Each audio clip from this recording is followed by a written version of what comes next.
So now that we've seen that the Marxist thesis that private property should be eliminated is really not the elimination of what we think of as private property, but really the elimination of capitalist property, the elimination of centralization of a certain kind in favor of centralization of another kind, centralization that exploits versus centralization that's calculated to distribute the wealth of labor to its proper heirs, its proper subjects, property.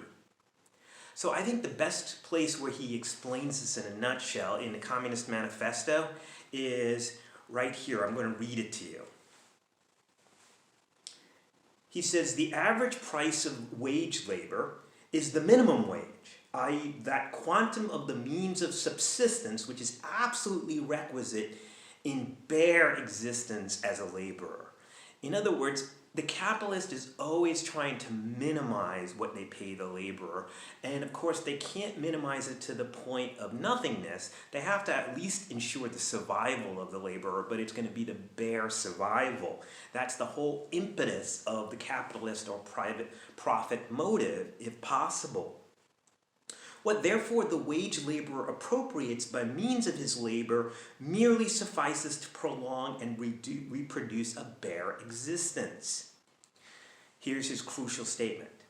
We by no means intend to abolish this personal appropriation of the products of labor. He can't, because his very thesis depends on the laborer's right to the appropriation of the products of his own property, his proper labor.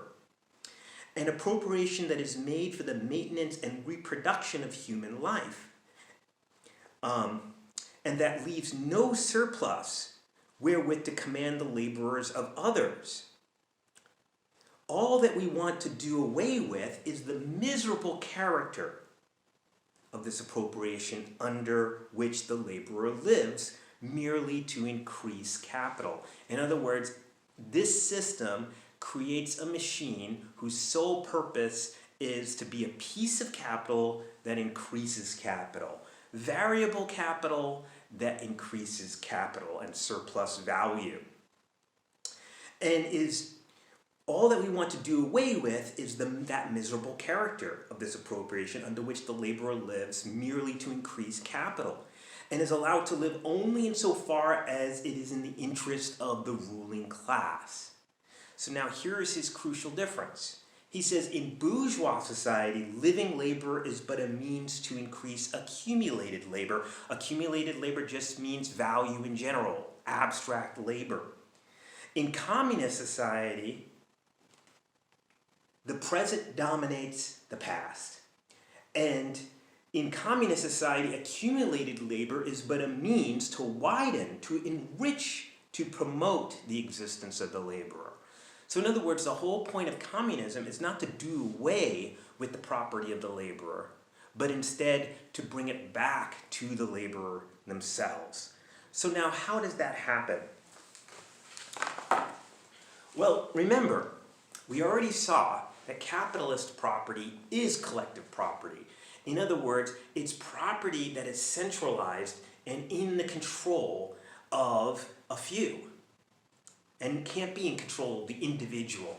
There can be no individual plots of land and little shops and stuff like that. The conditions of production no longer allow for that. They destroy that.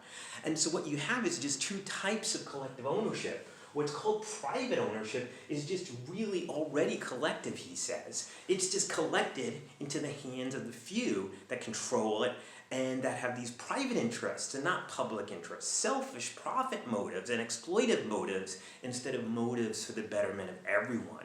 And so what he's proposing is that when the proletariat takes over, then that already collective ownership then really becomes universal ownership, collective ownership of everyone, i.e. the workers, the laborers themselves who produce the products are the ones who actually have control collectively over the products of their labor. And so what he's saying here is if that happens, then the laborer will appropriate the products of their laborer. labor, and now it will be distributed equitably according to their labor and not according to how much can be taken away from the laborer so that there can be maximized profit from a different individual who owns the means of production. Since there's no longer any separation between control of the means of production and the production itself, then the full amount can go back to the betterment of the conditions of the laborer. So this is how he puts it. He says, you are horrified at our intending to do away with private property. But in your existing society, private property is already done away with for 9/10 of the population. Its existence for the few is solely due to its non-existence of is solely due for the non-existence of any property for the immense majority of society. So he's saying, we're not eliminating private property. You have to understand the whole evolution of the means of production has already eliminated private property. What we are now doing is taking one type of social control over the means of production, an inherently exploitive kind that has taken away the products of labor from the vast majority, and we are translating it back to them, to another type of social control, which actually is not exploitative because it doesn't distinguish between those who control the means of production and those who are the means of production. So now we come to the second practical criticism of Marxism, and that's that Marxism and the elimination of private property eliminates all incentive to do a good job. The idea behind it is that the only incentive that people have to do a good job in anything is how much they're going to get out of it. In other words, how much they're going to acquire for themselves. And there's a sense in which you're right, Marx would say. But the question is, what do they get out of it? In the current society, everything's about the money. Everything's about profit. And so when you go to, for example, school and you work hard in a class, you have a profit motive, and that profit is a grade. The higher your grade, the more you have incentive for doing better. That's the idea. And thus the idea is then translated into the marketplace, that the only reason we make good products, excellent products, is because we will maybe be able to make more money and do better business that way. And so the whole idea apparently is that once I eliminate the profit motive, once I eliminate the idea that I should work so that I can acquire money for what I do, that somehow no one's going to have any incentive to do anything anymore. And then the claim is, we see this historically in communist and socialist societies, that the products of their industry tend to be lower quality. Marx would say this is silly, because already, if that were the case, that idleness is produced and that creates a lack of productivity, then when people don't have the right to own the products of their labor, then we would see the collapse of society already. He states it like this. He says, look, already 9/10 of the population work for what they cannot have, not for the products of their labor. Those products go to those who don't work, the idle class. And that idle class, therefore, is the source of production, so supposedly. And so society should have already collapsed, because already those who work don't enjoy the products of their labor, and those who don't work enjoy the products of other people's labor. This kind of idleness should have destroyed the productiveness of society already. He's saying, no, what we need to do is transfer the motive to another, more basic motive. Not profit, but pride. So what is his point?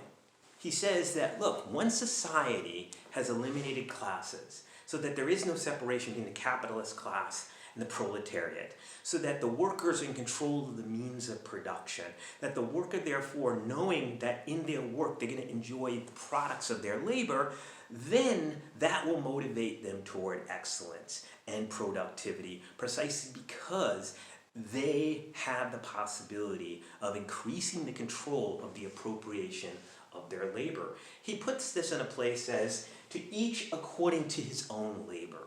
So he does not see a strictly egalitarian society in the way that you and I think of communist countries, where everything is distributed evenly to anybody, regardless of how much work they do. Marx actually is against this. His idea is, look, is in a fair and equitable society, in a free society, each individual has the right to the products of their labor. To the extent that they contribute to the overall society, they therefore should be given back to. And so, thus, if I work hard, then the amount more I produce, the more I get in return. The less I produce, the less I contribute to myself and to society, the less I will get in control. In the present society, he says it's not even possible for that. In the present society, the more I work, the more I put it into the hands of the capitalists, that money, those products. When I eliminate the exchange economy, in other words, I eliminate the profit motive completely. And when I eliminate the profit motive completely, people don't stop working. Their natural existence is to work and to produce. Now, they get to enjoy that work, not because of what it will exchange for them, but the usefulness of the work itself. And that itself is a much stronger motive because it's much closer to my own self-fulfillment, the original means and the original impetus behind all work to start with, he says. So once we understand what human nature is, that human nature is all about self-fulfillment, and self-fulfillment is all about producing products of my own work that then become mine and that then contribute to the overall human species. Once the profit motive is completely eliminated, only then can the true essence of value become clear. What is the true essence of value? It's use. Use for self-fulfillment and use for other fulfillment.